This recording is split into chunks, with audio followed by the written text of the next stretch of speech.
Massive Chinese hack into phone systems right here in the U.S. New details tonight on what's being called one of the worst cyber hacks in history, with federal officials revealing they've been investigating China for months. U.S. officials today went public with new details about a massive and ongoing Chinese hack of multiple U.S. telecom companies.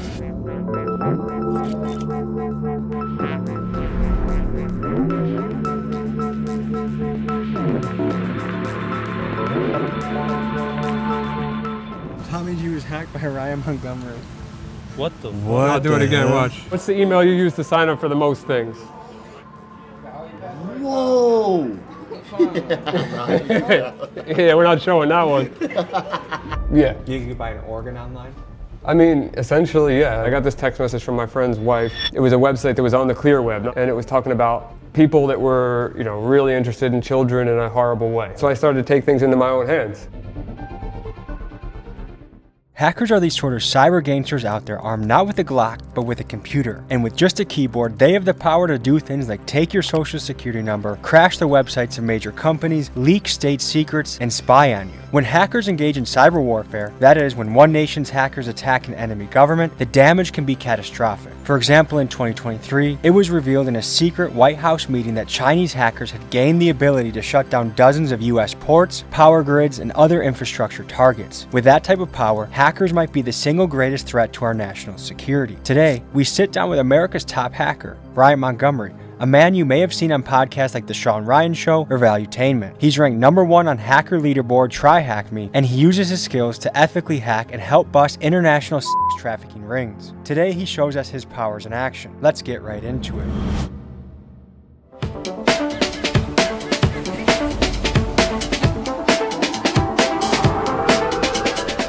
Today we meet with one of the most potentially dangerous people we've ever met with, a hacker, which kind of sounds unlikely that they could be dangerous, but these guys have the power to topple nation states by leaking information or exposing government secrets. They have the power to take your information and steal your money.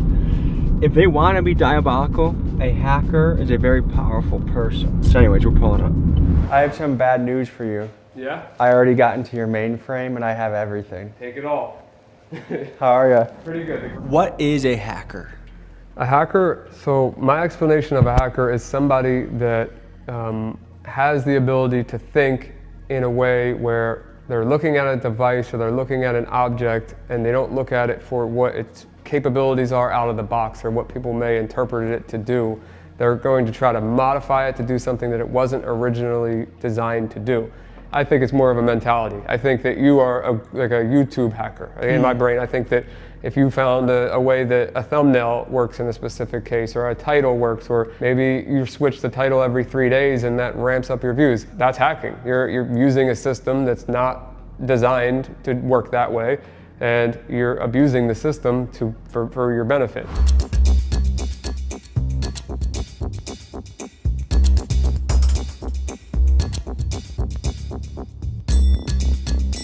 This thing is pretty dope right here. Is there a... Yeah. That's a... Casually hidden under a pillow. Most air guns will leak air if you leave air in them. Mm-hmm. Well, this thing, you pop a CO2 cartridge in it. Oh, shoot. These balls in there. What are they called? The pellets? Like the pepper spray pellets? Yeah, but these have pepper spray and tear gas. I'm not like a defense type of guy, but I definitely like to have some stuff ready. So you being publicly known as a hacker, did you ever get targeted yourself by other hackers? Yes. So basically I became the administrator of a forum called Digital Gangster, and a guy didn't like that. His name was Zyrix. He didn't like that I became the administrator, and he used an IP relay service to reach out to my local police department when I lived in Pennsylvania, said that I had bombs strapped to the windows, I had people tied up in chairs, people dead, all kinds of horrible things. I remember the exact number. 86 police officers showed up at my house, SWAT team, everybody was there. So I was at serious risk of being shot or someone in my family being shot. And one of the cops there knew me. So he ran into the house first and was like, "Ryan, is everything okay?" And I'm like, yeah, everything's good. What do you mean? Because I didn't know this was coming. I had no idea. They did catch the one guy after one dude was murdered. I could bring him up. He was calling in bomb threats and SWATs, and he was doing it as a service for people that he didn't know. But you want to see his face?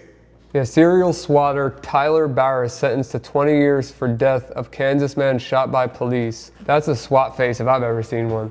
My brother had a little bit of a similar origin story to you, as far as he was about 9 years old, 10 years old, got a computer, and he would just be in his room, like taking it apart, fixing it. Yeah. Then he started doing low-level hacks. Like I would just go into his room and he'd be like looking through security cameras of different, I don't even know where, like just finding ways into that. He was an early adopter of the Silk Road. Oh, really? For those of you that don't know, you'd be amazed at what people are selling on the online black markets. Organs, drugs, weapons, and more. One of the early and most famous online black markets was called the Silk Road. It started in 2011 by a man named Ross Ulbricht, and he created the site on the premise of individual freedom and voluntary exchange. About 70% of what was sold on the site were drugs like mushrooms, DMT, and marijuana, but the Silk Road also offered things like fake IDs and forged artwork. I myself partook in the herbs shipped to my house that a family member purchased on the site using Bitcoin. Eventually, Ross was caught by the FBI and handed a controversial sentence of double life plus 40 years, a sentence typically reserved for a serial killer or a mafia boss. Additionally, the Fed seized over $1 billion of Bitcoin. Libertarians and other advocates of individual freedom hope Trump will pardon Ross during his second term. But as it stands now, he has spent nearly 10 years in the United States Penitentiary in Tucson, Arizona. He told me about Bitcoin when it was like $12 a coin. Okay, all right, so 2013, 14. Yes, Yep. I wish I had followed his advice. Yeah, I've been in there as long as that, about 2012, maybe 2011, but 2012. Oh, and speak of the devil. Yeah, I have one tattooed on me. I mean, Do you think it actually is the currency of the future from a hacker's perspective? I genuinely believe it's a currency of the future for many reasons. I mean, you see what the politicians are saying, or one of the major ones is saying about it being the new gold, basically, like the new foundation of our currency. What can a hacker do to take your information or to take your money? If I was on the bad side right now, if I was a black hat hacker, the first thing that I would do is go to that recent data breach. It was called the National Public Data Breach, which had roughly 3 billion rows of data in it. There's only 300 million Americans. And I would be using that database to get your social, all your previous addresses. I'd start to find your family members based on the information in that database.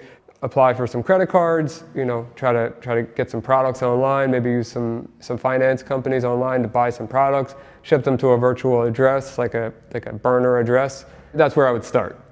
Before we go any further, I gotta let you know about something very special Ryan is offering for everyone that watches this video. He owns a company called Pentester, and it's a best-in-class cybersecurity service. One of the things he does is erase your digital footprint. Remember, just recently in the news, there was a data breach of nearly 3 billion people. Chances are your shit is leaked, and getting Ryan to help you with cybersecurity is like getting Tiger Woods to help you with golf. It's a no-brainer. Just look at how sophisticated this service is. It shows you where your passwords, social security numbers, addresses, even credit card numbers are leaked on the dark web. It's just $19 per individual and $5 per family member you add to the plan. And to all viewers of this video, Ryan is giving you a 15% discount if you use code TommyG. Link is in my pinned comments. I highly recommend you use this service. And now, folks, back to the video. What's the modern day equivalent to the Silk Road? The dark web? Yeah, well, there's a lot of marketplaces on the dark web. Can you show us what they look like? Oh yeah. So I mean, I'm just gonna look it up as if I've never seen it, because that's genuinely, I don't know of any good ones right now, but we're about to find out. Because that's where you can buy people's credit cards. That's where you can buy guns. That's where you can buy almost anything, right? Yeah. You can buy an organ online. I mean, essentially, yeah. I mean, there's a lot of different services that claim you can buy a lot of things. So I know for sure, guns, drugs, unfortunately, children, some you adults. literally buy humans online. Yeah, I mean, it's pretty bad. So you fight child trafficking. How do you go about doing that? I got this text message from my friend's wife. It was a website that was on the clear web, and it was talking about people that were, really interested in children in a horrible way, which is like the nicest way I can put that. The goal was to just DDoS their website, which is a very simple, basic attack to just hold their server down. And I knew I could pull that off bare minimum. And which is basically crashing their website? Yeah. I was able to exfiltrate all of their users and their entire database. Then digging deeper into that database, I found there were 4 other databases that they had backed up from previous websites. The first user in the database was an administrator, and he was a politician that ran for Congress twice in Virginia named Nathan Larson. One of the first guys that Ryan busted was a wannabe politician named Nathan Larson. The repulsive things this man did are too vile to describe on YouTube, but let's just say he was a PDF file advocate and ran a website that catered to other sick adults like himself. Ryan eventually got enough evidence of Nathan's actions that even O.J. Simpson wouldn't have been able to beat the case, but for some reason both law enforcement and media decided to ignore it. Thankfully, karma found Nathan and he later perished in prison. Furthermore, this incident opened Ryan's eyes to the evil things happening online. He realized there were kids out there that needed protection, and this launched Ryan onto a path that would lead to many PDF files being brought to justice. I talked to 11 different reporters. They all were very excited to run this story. I had it in detail. All 11 of them came back to me individually and told me that their legal team was not willing to run it in various ways. And then 6 months later, he got arrested in Denver, Colorado with a 12-year-old girl. You know, that broke my heart. It really genuinely did, because I felt like something could have been done about that, until I started catching them locally around here with a friend, a professional MMA fighter, Dustin Scrappy Lampros. It worked out, and it got the word out there to people that this is a real issue. Should we be concerned about the power of the Chinese and the infiltration they have in this country? I think that it's a legitimate concern, yeah. Cyber attacks, I think it's going to be, if not already, the modern warfare. China has some seriously crazy hackers, and they're very powerful. As we were in the middle of editing this video, a cyber attack occurred. In what's being called a major breach, Chinese state-sponsored hackers were apparently able to infiltrate the US Treasury cloud storage and steal documents at will. The Chinese have of course denied the allegations, but between Chinese cyber attacks and the unusual drone and weather balloon activities, it seems like the Chinese are testing us, leading me to wonder, when it comes to the world of cyber warfare, who has the upper hand, us or them? Most people will recognize this as a garage door opener. It's pretty straightforward, opens and closes a garage. And my garage door is a rolling code system. So every time you hit the button, it sends a different code. Like the old school ones had these things called dip switches, and that would be a static code that always stayed the same. And if you captured that signal, it would always work. So I'm gonna take the rolling code from this garage door clicker, which is gonna put it out of sync, and I'm gonna have forever access to my garage door by just clicking this button. So if I hit frequency analyzer, I figure out what frequency this is. It says 390, right? Bring it to 390, and then I'm gonna hit it again. And you see how it just says security plus here? So if I save this, well, I'll just keep it up for now. So hold this so you know I'm not using anything. I hit send, garage is closing, hit it again, opening, hit it again. So now, every single time I have forever access to this garage, but now, Tommy, you hit the button and show that it's not gonna work. It's the left button. You have to click it as many times as I click this to get it back in sync. There you go. So now it's back in sync with this. So that is a rolling code that changes every time, but now the flipper is in sync with the garage. Everybody's got a garage door with an entrance to their house, and how many of you keep that door locked?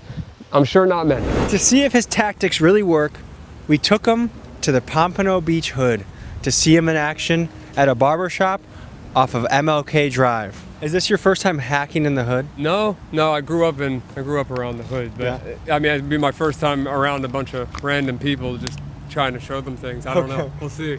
Sir, do you want to see what this guy has in his backpack? He's got some This thing right here looks like a radio, right? Yes, sir. I could find airplanes with that. I can open a car with that. I could open your garage. You guys want to see some house. wild shit? What's up, brother? So he's one of the top computer hackers in the country. What's up, brother? So he's got some shit. Hey, man, I'm Ryan. Nice to meet you. I can grab a credit card through a wallet. I could show that too. Yeah, so you know, I don't know if that's RFID blocking or not, but let's say it wasn't. So you would just go up to somebody, and then boom, there's his whole credit card number. Oh, that. Nah. We'll blur that. We'll blur that. Yeah. Just so we could get both sides of the story. Yeah. Why are you a good hacker when there's more money and, you feel me, non-ethical hacking or whatever So you that's gotta a call good it? question.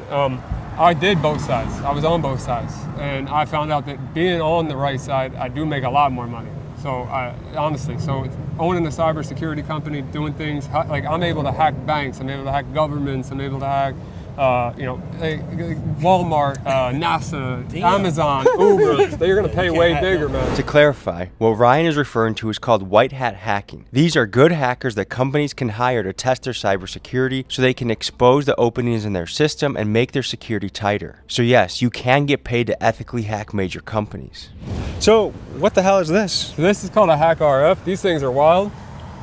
Without it's like a radio. Like obviously the best way I can explain it is it's a radio that has a range from like really, really low to really, really high. So whatever he was saying to his baby mom in the car, you heard it? I mean, it depends on how they were Some talking. Mission Impossible shit, bro. So let's look. So right here we can look at airplanes.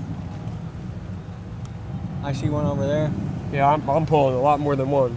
So you see we got all these different planes. These are their call signs. That's what the airplane is. Like the one that, these are planes in the sky right Holy near shit, us. bro. So if I click Y'all seeing one, this, bro? So if I click one of these, it tells me, look, that's a JetBlue flight. We're seeing its actual altitude, and its exact position on the GPS moving right now, their speed, and we can click and watch it on the map. But like, what's something bad you could do with this? All right, so let's do, you got a key fob on you? Shit. Like car keys? Yeah, that's fine. All right, hit the lock button on there. You see that pop up? What the If you hell? click it again, you'll see it pop up again. So it's like a signal. Yeah, so I'm capturing that signal. I don't know if it's on exactly the right frequency, but every time you click it, you'll see that line pop up. And I could be saving that, and as long as you're far enough away from your car, that code will work in the future, and I can go unlock You your can car. unlock my car and steal it. Yeah, exactly. So for example, Yeah. if I get out the car right here, say for example, I'm going into this house. Yep. And I go lock my car like everybody else does, you Yeah, know, yeah. before they leave their car somewhere. All you have to do is be standing right here and capture that signal, and as soon as I walk in that door, you could drive off with my shit. Not drive off, but definitely open your doors. Okay. I mean, you want to see one more thing? All right, What does yeah. this look like? A charger. Yeah, feel it. Tell me this is no different than. It's just a I put this orange thing on there just so I know. That's how good it is. This looks like my speaker charger that I use in the bathroom. Yeah, but I'll tell you that is very dangerous what you have in your hand right there. What can I do? What is So it? our government, the NSA, had a version of that. It was $20,000 for one cable. 20,000? Yep. And I have a friend that started making these cables, and they have computers in them. There's an entire computer in there. And when I plug it in to, if you want to use your phone, I'll do it. But I can do my own phone. I can make it type at 800 characters per second. let's do it for the content. All right. You have to look into my baby's eyes and promise not to take his social security number. I won't take it. So now, if I go to Wi-Fi here, OMG now comes up. So now it's your phone's powering that cord. So this right here is the actual network that's coming from. From the cable. And then now I'm waiting for it to assign an IP address, which you'll see that happen. It'll be .1, .4 when it does. Just give it a second. I'm just gonna hit this button. Oh, you got, and then it's gonna. Tommy G was hacked by Ryan Montgomery. What the? What? I'll do it again. hell? Watch. See how fast that types? And he's doing this from you doing this from Yeah, I your can do it. phone. Watch. I can do it from over here. Clear it out. Make sure it's clear. Tell me when you're ready. You ready? Yeah, nah. Hacked him from over All the way over there. Next, I have my friend Florida rapper Jay Dirty pull up, and he takes us into his favorite barbershop to up the ante and see what Ryan is capable of in a live situation.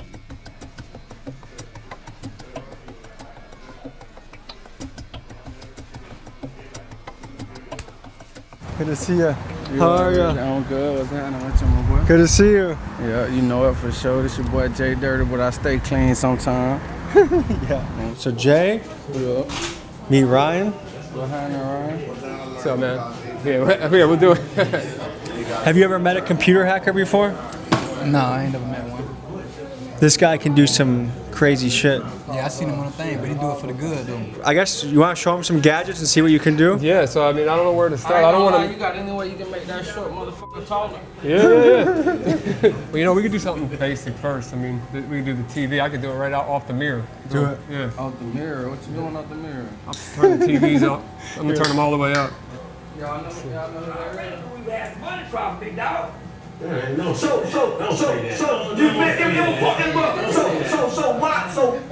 off. Let me turn that volume down. Yeah, let me turn it down. Hey, so it don't if play. he hacks you, you guys are gonna call the feds, right?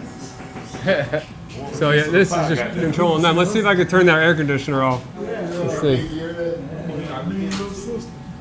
That boy say the AC. Oh, it's off. There it goes. You ever seen anyone do anything like this before? Nah, man. So this right here is gonna.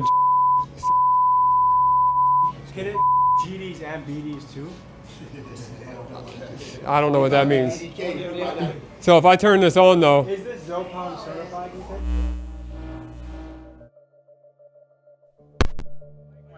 The mic went out too. Okay. Yeah, there's nothing I can do about it. This is like a minor EMP strike. It is. So I turned it off. You can now it's back on. His servers got taken out. Their servers got taken out. My servers got taken out. Did he take your servers out? Nah, I'm back on. You're back on, but he did take you out? Yeah. This man's like a goddamn terrorist, huh? Yeah. You also have a service that can protect people from getting hacked, right? So it's preventative. So what happens is you enter your identity into the platform, like your name, your email, your phone number, your address, everything you possibly can give to us. We'll identify everything that's out there on the dark web on you and your emails and passwords, social security numbers, credit cards, everything about you, and we'll show it all on your dashboard. And then we'll see where all of that data is in public record, and we'll remove it from all the public records, record locations possible. To all viewers of this episode, you actually get a discount to get this, to make you safe on the web. I mean, this is like, okay, if Tiger Woods was teaching golf lessons, that's the equivalent of this guy with computer security. I mean, it's a no-brainer. For one final test, I bring Ryan to my Airbnb, and he shows in a brilliant way how someone you let in your house, let's say it's a repairman or a friend of a friend, can easily start to crack your passwords or even know whether you're home or not. Here's what he did. And this is unbelievable. So there's going to be a network called Doombright. You see that? So if I click Doombright, now I'm connected to this light bulb right here. What this thing did is as soon as I screwed this in here and plugged it into power, which this could be in the bathroom, this could be in a bedroom, no one's going to detect this light bulb. It's not only connected to Wi-Fi, it's capturing all of the traffic, even though it doesn't have the password. From this light bulb, I can determine, let's say I know that this one right here is an iPhone. If that disappears, I know you're not home anymore, so then I can come in the house. All I need to do is get this light bulb in. What do you think about that? To me, what strikes me is just, I mean, that's what I think is amazing about a hacker, is how subtle things can be, that you have no idea that anything is going on. If people want to they want to just, get inspired in the cybersecurity space, I would recommend starting with the Sean Ryan Show. Obviously, my Instagram and TikTok, but mostly Instagram is where I post the most. I put out little clips like, this gadget does this, or be careful of this. And if I don't teach people how to do things in those videos, but I show you what the concept.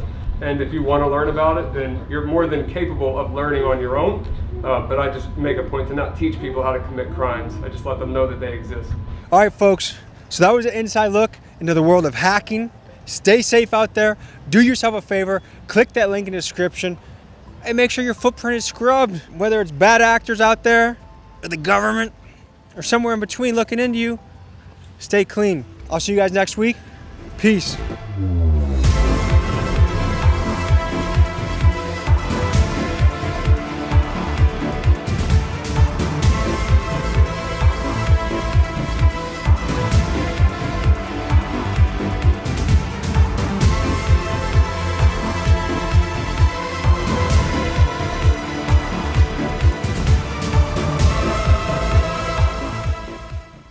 Folks, hope you enjoyed this episode. You want to watch another? Here. You want to subscribe? Over here. See you next week.